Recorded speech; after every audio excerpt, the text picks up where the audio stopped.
नमस्कार बच्चों, आज मैं आप लोगों के सामने हरिहर काका नामक पाठ के पेज नंबर 10 लेके आई हूँ। आप लोग ध्यान से सुनिए, ठीक है। इसी समय ठाकुरबाड़ी की छत से रोड़े और पत्थर उनके ऊपर गिरने लगे। वे तितर बितर होने लगे। अपने हथियार संभाले, लेकिन हथियार संभालने से पहले ही ठाकुरबाड़ी के कमरों की खिड़कियों से फायरिंग शुरू हो गई। एक नौजवान के पैर में गोली लग गई, वह गिर गया। उसके गिरते ही हरिहर काका के भाइयों के पक्षधर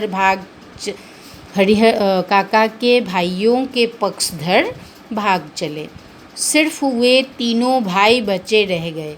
अपने तीनों के बूते इस युद्ध को जीतना उन्हें संभव नहीं जान पड़ा, इसीलिए वे कस्बे के पुलिस थाने की ओर दौड़ पड़े। इधर ठाकुरबाड़ी के भीतर महंत और उनके कुछ चंद विश्वासी साधु सादे और लिखे कागज़ों पर अनपढ़ हरिहर काका के अंगूठे के निशान जबरन ले रहे थे। हरिहर काका तो महंत के इस व्यवहार से जैसे आसमान से ज़मीन में आ गए थे। उन्होंने सपने में भी नहीं सोचा था कि महंत जी इस रूप में भी आएंगे। जिस महंत को वह आदरणीय एवं श्रद्धेय समझते थे, वह महंत अब उन्हें घृणित, दुराचारी और पापी नजर आने लगा था। अब वह उस महंत की सूरत भी देखना नहीं चाहते थे। अब अपने भाइयों का परिवार महंत की तुलना में उन्हें ज़्यादा पवित्र, नेक और अच्छा लगने लगा था। हरिहर काका ठाकुरबाड़ी से अपने घर पहुंचने के लिए बेचैन थे, लेकिन लोग उन्हें पकड़े हुए थे और महंत जी उन्हें समझा रहे थे, तुम्हारे भले के लिए ही यह सब किया गया हरिहर। अभी तुम्हें लगेगा कि हम लोगों ने तुम्हारे साथ जोर ज़बरदस्ती की, लेकिन बाद में तुम समझ जाओगे कि जिस धर्म संकट में तुम पड़े थे, उससे उबारने के लिए यही एकमात्र रास्ता था।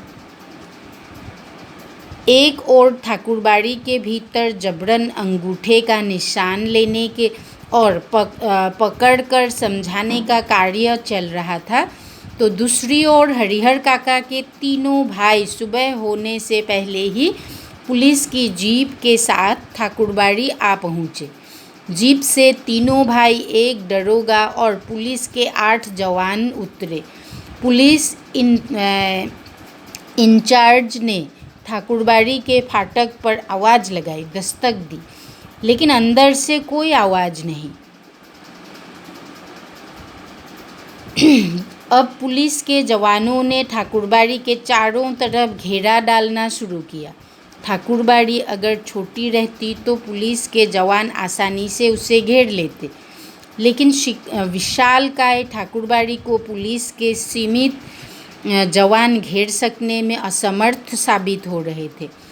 फिर भी जितना संभव हो सका उस रूप में उन्होंने घेरा डाल दिया और अपना अपना मोर्चा संभाल सुबह की प्रतीक्षा करने लगे।